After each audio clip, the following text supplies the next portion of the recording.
Pipila ka mga lugar sa Dagban sa Talisay ug lungsod sa Minglanilla nakasinati og pagbaha kagahapon sa hapon.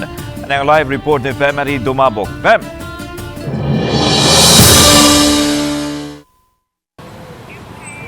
Lan sa pagbunog sa kusog nga ulan gahapon sa hapon nakasinati gyud og mga pagbaha samtang aduna sa barangay nga nakasinati og pagdahili sa yuta. Susamag dagat nga nagbaod-baod sa pag-agi sa dagkong mga sakyanan ang nasinating pagbaha sa Dan and Bacalso sa habig sa barangay Bulacau ug Tabunok sa Dakbayan sa Talisay pasado 4 gahapon sa hapon.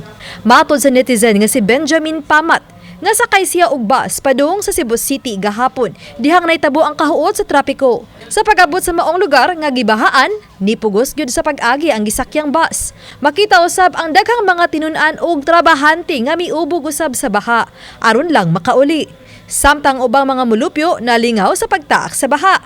Matod ni Gary Tugunon, pangulo sa Action Agad Team, nga alas 4:30 gahapon sa hapon na dawat nilang alarma sa baha. Didgulagway nga moabot sa tagatuhod. Nilanad kini og 45 minutos.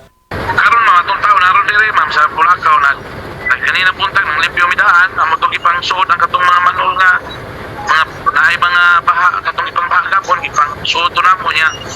Ang uban rong natong tao ako pag ipastambay na dapit sa Atlantic. Samtang sa lungsod sa Minglanilla, wa makaligkawas sa baha ang buhatan sa Family Court sa likod sa sports complex. Sa social media post ni Minglanilla Mayor Rajiv Inad, gitabangan sa mga kawanay sa lungsod ang paghabwa sa tubig nga mibaha sa buhatan.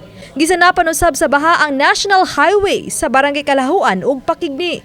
Matod ni Glenn Antigua, pangulo sa Minglanilla Task Force, nga milanat og 30 minutos ang pagbaha.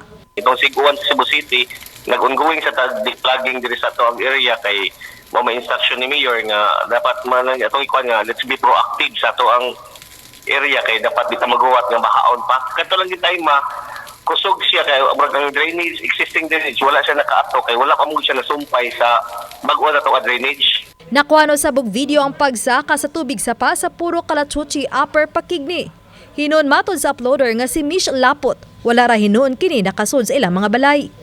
Nialarma usab ang Minglanilla Task Force ug MDRRMO sa nasinati nga gamay nga pagdahili sa yuta sa Barangay Manduang, Bukirang Bahin sa Minglanilla. Base sa gipagawas nga advisory sa Pag-asa Mactan pasado 3 gahapon sa hapon nga nasinati ang 7.5 to 30 liters matag square meter kada oras nga pag-ulan ang Metro Cebu.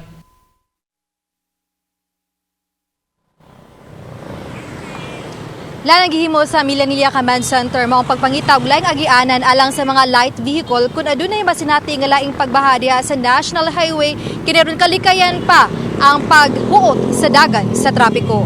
Lan. Okay, salamat Femari Dumabok.